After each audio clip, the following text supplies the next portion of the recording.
안녕하세요. 은빛 수다방을 찾아주신 여러분. 오늘도 건강하고 행복한 하루 보내고 계신가요? 저는 항상 여러분의 일상이 더욱 풍요로워지길 바라며 유익하고 재미있는 이야기를 준비해드리고 있습니다. 혹시 밤에 잠들기 어려워하시거나 자주 깨서 숙면을 취하지 못하고 계신가요? 아니면 아침에 일어났을 때 몸이 개운하지 않고 피곤함이 남아있다고 느끼시나요? 사실 이런 증상들의 원인이 우리가 매일 잠드는 침실, 바로 그 공간에 숨어 있을 수 있다는 사실을 아시나요? 우리는 인생의 3분의 1을 침실에서 보냅니다. 하루 평균 7시간에서 8시간을 그 공간에서 휴식을 취하고 있죠. 그런데 정작 그 중요한 공간을 제대로 관리하지 못해서 우리 건강을 해치고 있는 경우가 정말 많습니다. 침실 온도가 지나치게 높으면 잠들기 힘들고, 높은 실내 온도는 잠들기 전 체온을 높여 수면 유도 호르몬 멜라토닌이 충분히 분비되지 못하게 합니다. 기억과 감정 조절에 중요한 렘 수면 비중도 줄어들게 만들죠. 특히 60대 이상 시니어층의 경우 젊은 사람들보다 환경적 요인에 더욱 민감하게 반응한다는 연구 결과도 있었습니다. 오늘은 여러분의 소중한 잠자리를 방해하고 있을 수 있는 침실에서 지금 당장 버려야 할 것들에 대해 이야기해 보려고 합니다. 끝까지 들어보시면 분명 오늘 밤부터 더 깊고 편안한 잠을 주무실 수 있을 거예요. 먼저 가장 많은 분들이 놓치고 계시는 것부터 말씀드릴게요. 바로 침실의 전자기기들입니다. 텔레비전부터 이야기해 볼까요? 침실에 텔레비전을 두고 계신 분들 정말 많으실 텐데요. 하지만 이것이 수면에 미치는 악영향은 생각보다 심각해요. 텔레비전에서 나오는 블루라이트는 우리 뇌에서 수면을 유도하는 호르몬인 멜라토닌의 분비를 억제합니다. 연구에 의하면 잠들기 2시간 전부터 블루라이트에 노출되면 멜라토닌 분비가 상당히 감소한다고 해요. 더 큰 문제는 습관입니다. 침실에 텔레비전이 있으면 자연스럽게 침대에 누워서 프로그램을 시청하게 되죠. 그러면 우리 뇌는 침실을 잠자는 공간이 아닌 오락을 즐기는 공간으로 인식하게 됩니다. 이것을 수면의학에서는 조건화라고 부르는데, 한번 이렇게 조건화가 되면 침실에 들어가도 잠이 오지 않는 현상이 나타나요. 스마트폰도 마찬가지입니다. 침대 옆 테이블에 스마트폰을 두고 주무시는 분들 계시죠? 이것도 정말 위험해요. 스마트폰에서 나오는 전자파가 수면을 방해할 뿐만 아니라 자는 동안에도 무의식적으로 알림음이나 진동에 반응하게 됩니다. 연구에 따르면 침실에서 가까운 거리에 스마트폰을 두고 자는 경우 렘 수면 시간이 현저히 감소한다고 해요. 렘 수면은 깊은 잠을 의미하는 것으로, 이 시간이 줄어들면 아침에 일어났을 때 피로감이 남아있게 됩니다. 그 다음으로 많은 분들이 간과하고 계시는 것이 바로 침실의 조명입니다. 특히 형광등 조명을 그대로 사용하고 계신 분들이 많은데, 이것부터 바꾸셔야 해요. 형광등에서 나오는 차가운 빛은 우리 뇌를 각성 상태로 만듭니다. 높은 색온도를 가진 조명은 뇌파를 활성 상태로 만들어 잠들기 어렵게 한다고 알려져 있어요. 대신 3000K 이하의 따뜻한 색온도를 가진 LED 조명으로 바꾸시는 것이 좋습니다. 예전 백열 전구처럼 노란빛이 도는 따뜻한 색의 조명이에요. 더 좋은 것은 조도 조절이 가능한 조명이에요. 잠들기 1시간 전부터는 조명을 점점 어둡게 조절하면서 우리 뇌가 자연스럽게 잠들 준비를 하도록 도와주는 거죠. 또한 침실에 있는 거울들도 한번 점검해 보세요. 특히 침대 정면이나 측면에 큰 거울이 있다면 위치를 바꾸시는 것이 좋아요. 잠자리에서 거울이 보이는 위치에 있으면 무의식적으로 긴장감을 유발한다고 합니다. 깊은 잠에 빠졌을 때 무의식 중에 거울에 비친 그림자나 형태를 인지하게 되면 뇌가 이를 외부 침입자로 인식해서 각성 상태로 돌아갈 수 있어요. 이제 정말 중요한 이야기를 해볼게요. 바로 침실의 온습도 조절 문제인데요. 여기서 구독 버튼과 좋아요 버튼을 먼저 눌러주시면 어떨까요? 앞으로 더욱 알찬 내용들이 기다리고 있거든요. 침실의 온도와 습도 관리는 정말 중요한데, 많은 분들이 잘못된 방식으로 관리하고 계세요. 수면의학 전문가들이 권장하는 침실의 최적 온도는 18도에서 20도 사이입니다. 하지만 현실적으로 여름철에 이 정도까지 냉방을 하기에는 전기세 부담이 만만치 않죠. 그렇다면 계절에 맞는 현실적인 접근이 필요해요. 여름철에는 에어컨을 26도에서 28도 정도로 설정하시되, 선풍기나 서큘레이터를 함께 활용하시면 체감 온도를 낮출 수 있습니다. 겨울철에는 난방비 절약을 위해 실내 온도를 20도에서 22도 정도로 유지하시되 너무 높지 않게 조절하시는 것이 좋아요. 습도 또한 지나치게 높으면 수면에 문제가 생깁니다. 무엇보다도 습도는 온도 조절 기능에 영향을 주는 요인입니다. 대기 중 수분기가 마르면 실내 기온을 낮추거나 올리는데 시간이 많이 들죠. 몸에 땀이 나더라도 증발하는 속도가 늦춰지며 체온이 자연스럽게 떨어지는 걸 방해합니다. 적정 습도는 40%에서 60% 사이라고 해요. 특히 겨울철에 난방을 많이 하시면 습도가 30% 이하로 떨어지는 경우가 많은데 이때는 가습기를 사용하시는 것이 좋습니다. 하지만 가습기 관리를 제대로 하지 않으면 오히려 건강에 해가 될 수 있으니 주의하세요. 또 하나 중요한 것이 침실의 환기 문제입니다.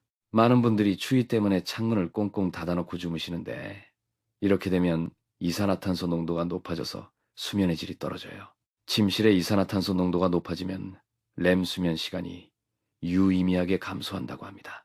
잠자기 전 10분 정도라도 창문을 열어서 환기를 시켜주시거나 창문을 조금이라도 열어놓고 주무시는 것이 좋아요. 이제 침실에서 버려야 할 또 다른 것들에 대해 이야기해 볼게요. 바로 침구류와 관련된 문제들입니다. 오래된 베개부터 살펴보죠.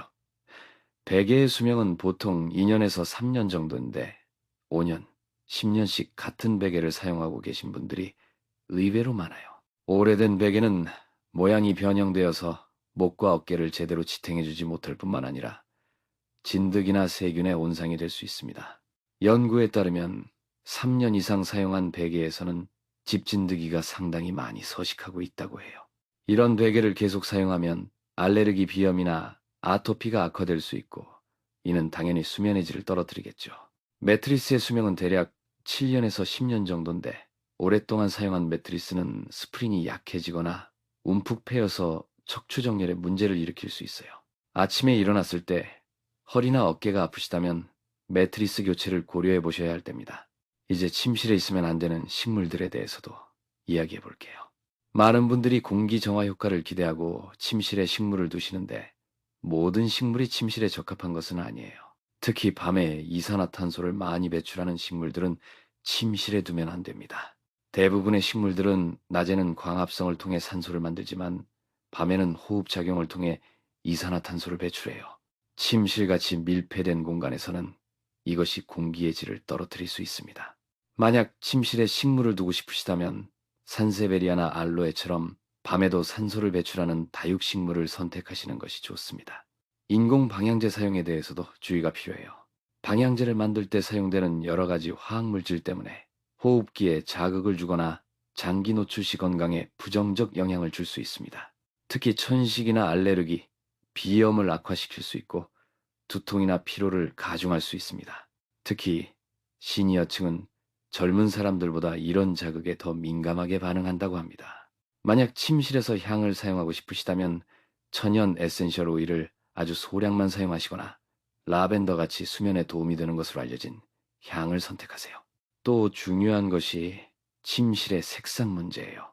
너무 자극적인 색상의 벽지나 커튼, 침구류는 뇌를 각성 상태로 만들 수 있어요. 특히 빨간색이나 주황색 같이 따뜻하지만 강렬한 색상은 피하시는 것이 좋습니다. 색채 심리학 연구에 따르면 파란색이나 연한 초록색, 베이지색 같이 차분하고 중성적인 색상이 심리적 안정감을 주어 숙면에 도움이 된다고 해요. 이제 침실에서 완전히 제거해야 할 마지막 요소들을 말씀드릴게요. 바로 소음과 관련된 것들입니다. 시계 소리부터 살펴볼까요? 똑딱거리는 시계 소리는 생각보다 수면에 큰 방해가 됩니다. 특히 아날로그 시계의 초침 소리는 일정한 리듬으로 반복되면서 뇌를 자극해요. 일정한 소음은 렘 수면을 방해한다고 알려져 있습니다. 대신 디지털 시계를 사용하시거나 아예 침실에는 시계를 두지 않는 것을 권해드려요. 스마트폰 알람을 사용하신다면 스마트폰은 침실 밖에 두고 소리만 들릴 수 있도록 하시는 것이 좋습니다. 마지막으로 이제 핵심적인 해결책을 말씀드리기 전에 구독과 좋아요 버튼을 눌러주세요. 지금까지의 내용만으로도 분명 도움이 되셨을 텐데 이제부터 나올 내용은 정말 놓치면 안 되는 중요한 비법들이거든요. 침실 환경을 완벽하게 만드는 마지막 단계는 바로 수면의식 만들기예요. 단순히 물건들을 제거하는 것만으로는 부족하고 뇌가 침실을 오직 잠자는 공간으로만 인식하도록 조건화시켜야 합니다. 이를 위해서는 침실에서 잠자기와 관련되지 않은 모든 활동을 중단해야 해요. 책 읽기, 스마트폰 사용, 간식 먹기, 업무하기 등 모든 것을 침실 밖에서 하시는 겁니다. 또한 매일 같은 시간에 잠자리 준비를 하는 루틴을 만들어 보세요. 예를 들어 밤 10시가 되면 전자기기를 모두 끄고 따뜻한 차를 마시며 간단한 스트레칭을 한 후 침실로 향하는 식으로 말이에요. 이런 일련의 과정이 뇌에게 이제 잠잘 시간이라는 신호를 보내는 겁니다. 잠자리 루틴에 포함시키면 좋은 것들을 몇 가지 더 알려드릴게요. 따뜻한 물로 샤워하거나 족욕을 하는 것, 부드러운 음악을 듣거나 명상하는 것, 일기를 쓰거나 독서를 하는 것 등이 있어요. 중요한 것은 매일 같은 순서로 같은 시간에 하는 거예요. 우리 뇌는 패턴을 인식하는 능력이 뛰어나서 이런 루틴이 반복되면 자동으로 잠들 준비를 시작하게 됩니다. 실제로 73세 박현성 할아버지가 계셨는데 오랫동안 불면증으로 고생하셨어요. 침실에 텔레비전도 있었고 스마트폰도 침대 옆에 두고 주무셨죠. 하지만 오늘 말씀드린 내용들을 차근차근 적용해 보셨어요. 텔레비전을 거실로 옮기고 스마트폰은 침실 밖에 두기 시작했죠. 형광등을 따뜻한 색상의 LED 조명으로 바꾸고 베개와 매트리스도 새 것으로 교체했습니다. 그분이 가장 힘들어하셨던 부분은 처음 일주일이었다고 해요. 텔레비전 없이 침실에 누워 있으니 오히려 잠이 안 온다는 거였죠. 하지만 포기하지 않고 매일 밤 10시 30분부터 일정한 루틴을 지켜나가셨어요. 따뜻한 우유 한 잔을 마시고 가벼운 독서를 한 후 침실로 들어가는 습관을 만들어 가셨죠. 그 결과 3주 만에 놀라운 변화가 나타났습니다. 예전에는 잠들기까지 1시간 이상 걸렸는데 이제는 15분 안에 잠들 수 있게 되었다고 하셨어요. 밤중에 깨는 횟수도 현저히 줄어들었고 아침에 일어났을 때의 개운함은 몇 년 만에 처음 느끼는 거라고 말씀해 주셨습니다. 온도와 습도 관리에 대해 구체적인 방법을 알려드릴게요. 이상적인 침실 온도는 18도에서 20도 사이라고 하지만 여름철에는 현실적으로 냉방비 부담이 큰 게 사실이죠. 그렇다면 어떻게 해야 할까요? 먼저 에어컨을 26도에서 28도 정도로 설정하되 선풍기를 함께 활용해 보세요. 공기순환이 잘 되면 체감 온도가 2도에서 3도 정도 낮아집니다. 또한 잠들기 1시간 전부터는 온도를 조금 더 낮춰두었다가 잠든 후에는 온도를 올리도록 타이머를 설정하시는 것도 좋은 방법이에요. 겨울철에는 반대로 18도에서 20도 정도로 맞추되 발과 손끝이 따뜻해야 잠이 잘 온다는 점을 기억하세요. 실내 온도를 낮춰도 양말을 신거나 따뜻한 물에 발을 담그고 자는 것은 오히려 도움이 됩니다. 우리 몸의 혈관이 확장되면서 체온이 자연스럽게 떨어지는 과정을 돕기 때문이죠. 습도는 가습기나 제습기를 사용해서 40%에서 60% 사이로 유지하세요. 습도가 너무 낮으면 목과 코가 건조해져서 밤중에 깰 수 있고 너무 높으면 끈적한 느낌 때문에 불편함을 느끼게 됩니다. 가습기를 사용할 때는 반드시 깨끗한 물을 사용하고 하루에 한 번 청소해 주세요. 그렇지 않으면 세균이나 곰팡이가 번식해서 오히려 건강에 해로울 수 있어요. 환기도 잊지 마세요. 아무리 춥더라도 잠들기 전 10분 정도는 창문을 열어서 신선한 공기를 들여보내시는 것이 중요해요. 만약 바깥 소음이나 보안상의 이유로 창문을 열기 어려우시다면 공기청정기를 활용하시는 것도 좋은 방법입니다. 침구류 관리에 대해서도 구체적으로 말씀드릴게요. 베개는 2년에서 3년마다 교체하시고 베개 커버는 일주일에 한 번씩 세탁하세요. 베개를 선택할 때는 본인의 수면 자세를 고려해야 해요. 옆으로 누워서 주무시는 분들은 어깨 높이만큼 되는 베개를, 바로 누워서 주무시는 분들은 목 뒤쪽을 자연스럽게 받쳐주는 낮은 베개를 선택하시면 됩니다. 이불이나 담요는 2주에서 한 달에 한 번 정도는 세탁해 주시는 것이 좋습니다. 특히 여름철에는 땀을 많이 흘리니까 더 자주 세탁하셔야 해요. 이불 세탁이 어려우시면 이불 커버를 씌워서 사용하시고 커버는 일주일에 한 번씩 갈아주세요. 그리고 햇볕이 좋은 날에는 이불을 밖에 내다 말려서 진드기를 제거하고 습기를 없애주시는 것도 중요합니다. 마지막으로 가장 중요한 것을 말씀드릴게요. 바로 인내심을 갖는 것입니다. 오늘 말씀드린 것들을 모두 한꺼번에 바꾼다고 해서 내일부터 바로 완벽한 수면을 취할 수 있는 것은 아니에요. 우리 몸이 새로운 환경에 적응하는 데는 시간이 필요합니다. 보통 2주에서 4주 정도의 적응 기간을 거쳐야 완전한 효과를 느낄 수 있어요. 처음 며칠은 오히려 평소보다 잠들기 어려울 수도 있습니다. 하지만 포기하지 마시고 꾸준히 지켜보세요. 변화를 체감하는 순서도 있어요. 보통 첫째 주에는 침실 환경이 깔끔해진 느낌을, 둘째 주에는 잠들기까지 걸리는 시간이 줄어드는 것을, 셋째 주부터는 아침에 일어났을 때의 개운함을 느끼게 되실 거예요.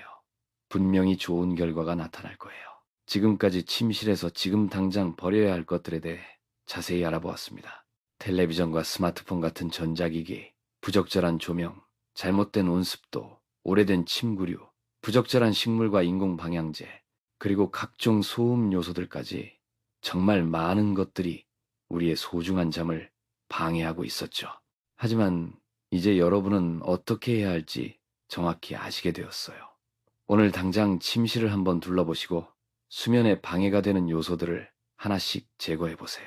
그리고 침실을 오직 잠자는 공간으로만 사용하는 습관을 만들어 보시기 바랍니다. 좋은 잠은 건강한 노후 생활의 기본입니다.